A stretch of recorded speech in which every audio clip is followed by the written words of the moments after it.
에브라임 링컨의 얘기는 우리나라에 나온 자서전만 해도 저가 4권을 가지고 있으니까 나온 자서전만 해도 10권이 넘는다고 그러죠. 시대마다 한 2년 지나면 에브라임 링컨의 자서전이 하나씩 나와요. 그러니까 뭐 수도 없는 거예요. 그 에브라임 링컨의 자서전을 보면 이 에브라임 링컨은 정말 여러분 불행한 사람이었죠. 통나무 집에서 태어났습니다. 낭만적인 통나무, 자연 수목원 있는 그런 통나무가 아니라, 아파트 실어서 거기 가서 며칠 쉬는 그런 통나무 아니라 가장 가난한 자들이 묵을 곳이 없어서 바람이 숭숭숭숭 들어오는 그런 통나무예요. 그 통나무 집에서 태어나서 그는 직장을 잃기를, 수없이 직장을 잃었습니다. 사업에 실패하기를 여러 번 했고요. 아시는 대로 여러분 선거에서 낙방한 것이 수없이 거듭 낙방을 했습니다. 사랑하는 애인이 자기 앞에서 죽었죠. 그리고 결혼해서 낳은 아이 중에 3명을 잃어버렸어요. 하늘나라에 먼저 보냈어요. 자식의 죽음을 3번이나 경험한 사람이에요. 그런데 그가 여러분이 보신 것처럼 자서전에 어떻게 기록되어 있죠? 그는 유명한 말을 남겼어요. 나는 울지 않기 위하여 웃어야만 했다. 이렇게. 매우 슬픈 웃음을 금방 느낄 수 있어요. 직장을 수없이 잃어버리고 사업에 연속적으로 실패하고 성경에 거듭 낙방을 당하고 애인이 눈앞에서 죽고 자녀들을 사랑하는 아들을 3명이나 먼저 잃어버리는, 하늘나라 보내는, 도저히 이겨낼 수 없는 그 여러분 삶의 현실, 말할 수 없는 극한의 슬픔 속에서 여러분 이 에브라임 링컨은 소망의 면역체계, 우리 지금 얘기로 소망의 면역체계를 확실히 가지고 있었어요. 죽을 수밖에 없는, 그 중에 하나만 당해도 우리는 못 산다고 할 텐데 4가지 5가지 거듭되는 인생의 고난 속에서도 그가 소망을 갖고 일어설 수 있는 소망의 면역체계가 뭐였는가? 웃음이었다는, 여러분 웃음이었습니다. 그래서 그는 그의 글에 여러분이 아시는 대로 그렇게 남겼잖아요. 나는 울지 않기 위하여 웃을 수밖에 없었다. 그 다음 말이 더 놀랍습니다. 밤낮으로 짓누른 나의 슬픔과 두려움, 마음의 그리고 육체의 이 고통은 웃음이 아니었다면, 즉 엄마가 가르쳐준 성경의 웃음의 교훈이 없었다면 나는 이미 죽었다. 이렇게 그 글을 마치죠. 그죠? 자서전은 그렇게 끝나요. 나는 울지 않기 위해 웃었다.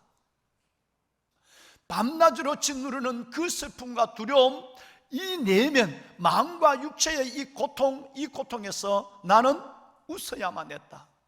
만약에 엄마가 가르쳐준 성경의 웃음이, 기쁨이 없었다면 나는 이미 죽었었다. 여러분 이것이 링컨의 고백입니다. 링컨은 확실한 소망의 면역체계를 가지고 있는 것이, 이것이 바로 엄마가 물려준 성경, 그 엄마가 가르쳐준 기쁨이었어요.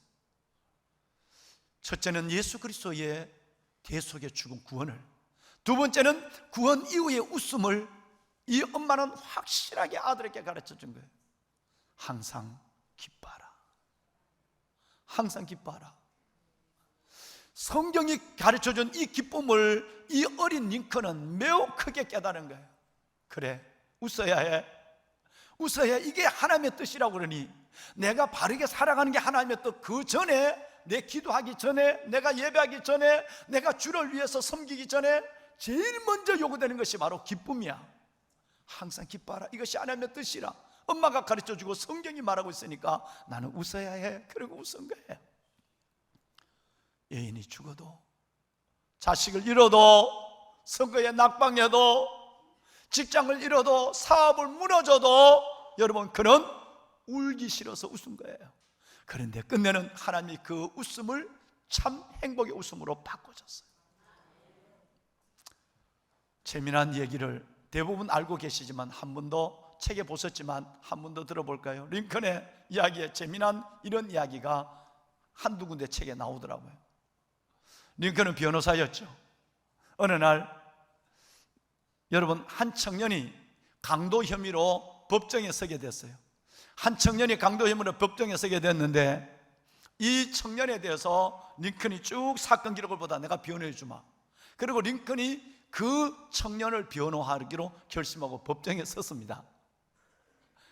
그래서 드디어 검사 앞에 링컨은 청년을, 피고인을 두고 검사 앞에 링컨은 자신 있게 얘기합니다.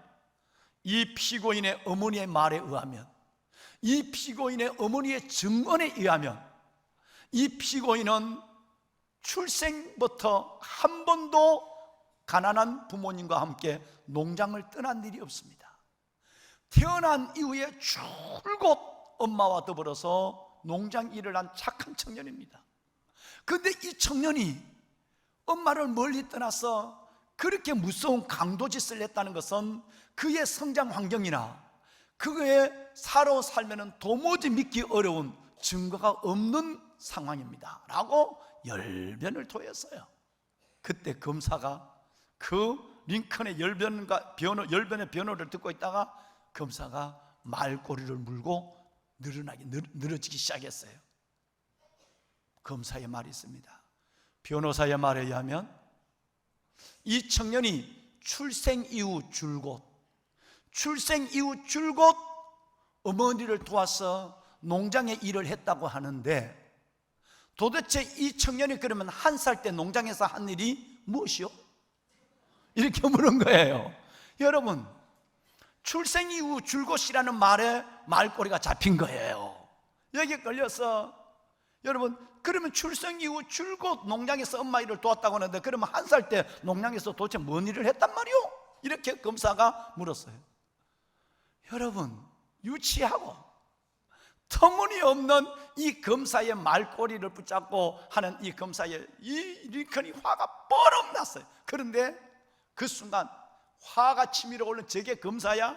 말도 안 되는 소리를 하는데 갑자기 항상 기뻐라. 여러분, 엄마의 말이 생각난 거예요. 그렇게 살아왔으니까 훈련된 대로 사는 거예요. 어느 순간에 그렇게는 못 사는 거거든요. 딱 그 순간에 항상 기뻐라 딱 하는데 숨을 딱 쉬고는 검사를 바라보며 그 환한 얼굴이 확 피어지면서, 그렇습니다, 젖을 짜는 일을 했습니다. 소의 젖을 짠 것이 아니라 1살 때 엄마의 젖을 짰습니다. 이 얘기를 하는 순간에 법정은 지금처럼 웃음바다가 되었어요. 웃음바다. 1살 때 출생 이후 줄곧 농장에서 가난한 엄마를 도와서 일했다고 하는데 1살 때 도대체 1살배기가 뭘 하려 했다는 말이요? 그러니까 그 유치하고 터무니없는 말에 화가 일어나다 갑자기 항상 기뻐해야 돼. 그러다가 얼굴이 환하게 벌써, 검사님, 그렇습니다, 젖을 짜는 일을 했습니다. 소의 젖이 아니라 엄마의 젖을 짜는 일을 열심히 했습니다. 여러분, 반대의 역전이 일어났어요. 그 터무니없는 유치한 말꼬리를 붙잡고 늘어난 이 검사가 얼굴이 빨개지더니 사건 기록을, 사건 증거 보충 이후에 다시 합시다, 그러고 나가버렸어. 여러분, 이건 여러분이 알고 있는 그 책에 나오는 이야기죠. 보배로운 사랑하는 성도 여러분, 이 우스운 얘기를 하는데도 웃지 않는 사람이 7명이 있습니다. 이분은 하루에 과연 몇 분 웃을까? 아마 이분들은 어제 저녁에 부부싸움을 했던가 어제 좀 어려운 일이 있는가 봐요. 이해를 하십시오. 하나님도 이해하실 거예요. 여러분, 얼굴과 낙하산은 펴져야 삽니다. 낙하산이 펴지지 않으면 그건 끝난 거예요. 얼굴이 펴지지 않으면 그건 끝난 거예요.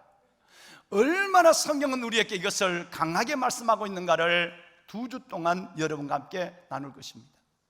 오늘 읽으신 성경을 돌아갑니다. 비시디아 안디옥에서 바울과 바나바가 복음을 전해요. 성령의 능력으로 복음을 전하는데 이분들이 아무것도 없는, 거찰 것도 없고 소유도 없는 가운데 그렇게 기쁨으로 복음을 전한 거예요. 아니, 저 가슴 속에 도대체 뭐가 있어서 저 사람 저렇게 기뻐하지? 매를 맞으며 쫓겨다니며 어떻게 저렇게 기뻐하지? 사람들이 감동을 받았어요. 이방인들이 큰 기쁨으로 주님을 영접하고 하나님을 찬송했어요. 하나님이 영생을 주시기로 작정한 사람들이 다 믿는 기적이 일어났어요. 여러분 읽으신 48절을 지금 말씀하고 있는 거예요. 그 쫓김을 당하고 그 매맞음을 당한 가운데도 비시대 안독에서 복음을 그렇게 기쁨으로 전하는 이 사도들을 바라보고 사람들이, 이방인들이 기뻐하고 하나님을 찬송하고 주님이 영생을 구원하기로 작정된 여러분 같은 영혼을 다 작정된 영혼을 믿게 만들었단 말이에요. 그래서 하나님의 말씀이 그 지방에 두루 퍼져나갔다, 이렇게 성경을 말하고 있습니다.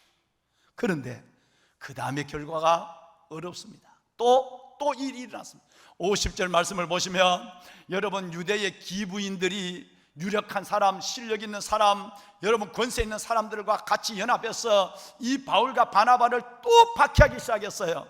그리고 그들을 쫓아내버렸어요. 그런데 쫓김을 당한 놀라운 구원의 역사를 보고 하나님을 찬양하다가 어느 순간에 또 쫓김을 당하고 박해를 받고 쫓김을 당한 이 제자들이 어떤 삶을 살았을까요? 제자들은 기쁨과 성령이 충만하니라.